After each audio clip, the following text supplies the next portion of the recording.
ناظرین آگے بڑھیں اور خبر شامل کریں خانپور مہر سندھ سے۔ خانپور مہر میں پڑنے والی بارش کے بعد شہر بھر میں پانی جمع ہو گیا، جس سے عوام مشکلات سے دوچار ہے۔ پورے شہر کی کیا صورتحال ہے؟ ہمارے ساتھ موجود ہیں حق نیوز کے نمائندہ میر منٹار علی چنا۔ میر، آگاہ کیجیے گا بارش کے بعد شہر کی کیا صورتحال ہے؟ کیا پانی نکالنے کے لیے کوئی اقدامات اٹھائے گئے ہیں انتظامیہ کی جانب سے؟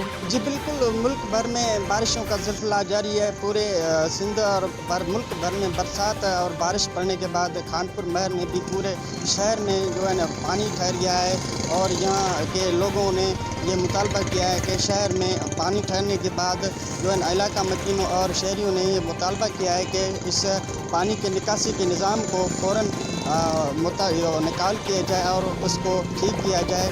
جہاں کے علاقے مکینوں اور مول وسیع چنا مولا، میرانی مولا، مور مولا اور دیگر لوگوں کا مطالبہ ہے کہ یہاں نکاسی کے نظام کو درست کیا جائے۔ جی